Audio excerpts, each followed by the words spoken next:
იყო თუ არა 2008 წლის ომი უკრაინის ომისთვის რეპეტიცია? კითხვა აქტუალურია, მაგრამ პასუხი უცნობი. დღეს უკვე ყველასთვის ცნობილია ის, რომ 2008 წლის აგვისტოში დაწყებული რუსეთ-საქართველოს 5-დღიანი ომი აღარ განიხილება მხოლოდ რეგიონულ კონფლიქტად. ისტორიკოსებისა და უსაფრთხოების ექსპერტების ნაწილი მიიჩნევს, რომ სწორედ ამ ომში გამოჩნდა ის სამხედრო და პოლიტიკური მოდელი, რომელსაც კრემლი მოგვიანებით ოკუპირებულ ყირიმში, დონბასსა და საბოლოოდ უკრაინის ფართო მასშტაბიან შეჭრაში გამოიყენებდა. მაშინ მსოფლიო პირველად შეეჯახა ფაქტს, რომ მეორე მსოფლიო ომის შემდეგ ევროპაში სახელმწიფოს საზღვრების სამხედრო ძალით შეიცვალა. აგვისტოს ომის დასრულებიდან რამდენიმე კვირაში მოსკოვმა აფხაზეთისა და ცხინვალის რეგიონების ეგრეთ წოდებული დამოუკიდებლობა აღიარა. ბევრი ანალიტიკოსი ამბობს, რომ სწორედ აქ დაიწყო ევროპის უსაფრთხოების სისტემის რღვევა. 2008 წლის ბუქარესტის სამიძე საქართველოსთვის მეპის მინიჭება, რომ მომხდარიყო რუსეთი დიდი ალბათობით სამხედრო აგრესიას ვერ გაბედავდა.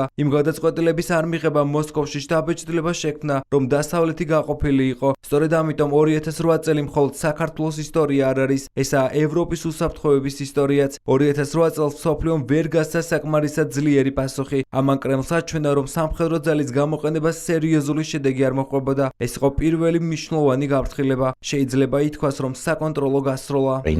2008 წელს რუსეთის არმიამ პირველად გამოიყენა კიბერშეტევები, საინფორმაციო ომი, სწრაფი სამხედრო მობილიზაცია და პოლიტიკური ზეწოლა. 2022 წელს კი მსოფლიომ თითქმის იგივე სტრატეგია უკრაინაში უკვე გაცილებით დიდი მასშტაბით იხილა. ამერიკის შეერთებული შტატების ყოფილი სახელმწიფო მდივანი კონდოლიზა რაისი, ბრიტანელი ისტორიკოსი ტიმოთი ეშგარტონი, ასევე არაერთი სამხედრო ექსპერტი მიიჩნევენ, რომ საქართველომ დასავლეთს აჩვენა როგორ მოქმედებდა თანამედროვე რუსეთი. მათი შეფასებით მაშინ მიღებული გაკვეთილები სრულად არ იქნა გათვალისწინებული. როდესაც 2008 წელს რუსეთი საქართველოში შეიჭრა, ეს უნდა აღკვექვა როგორც გაფრთხილება.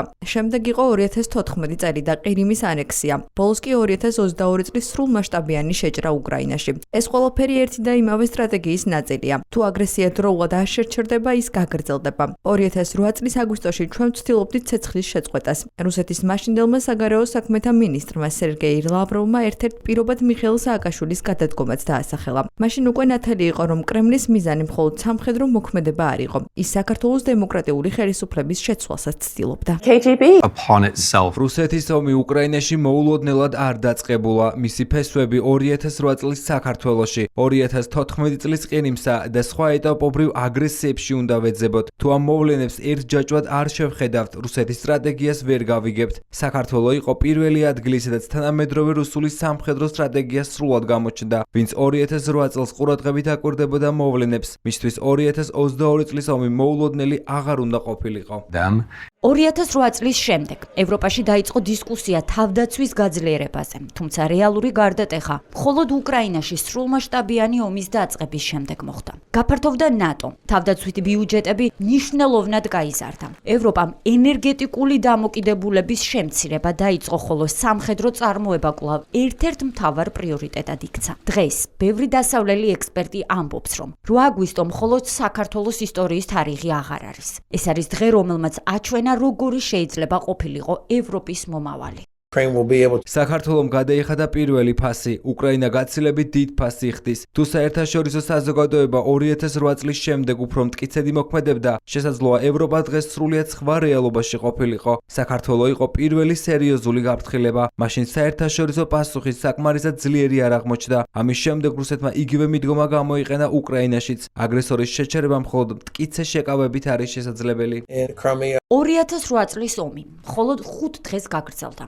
თუმცა მისი შედეგები უკვე თითქმის 2 ათწლეულია გრძელდება. ომმა ეჭქვეშ დააყენა ევროპის უსაფრთხოების მოდელი, რომელმაც ცივი ომის დასრულების შემდეგ თითქმის 3 ათწლეული იარსება. დღეს, როდესაც უკრაინაში ომი ინტენსიურად გრძელდება, ისტორიკოსები სულ უფრო ხშირად უბრუნდებიან 2008 წლის აგვისტოს და ერთ კითხვას სვამენ. იყო თუ არა საქართველო პირველი გაფრთხილება, რომელიც მსოფლიომ ვერ გაიგო?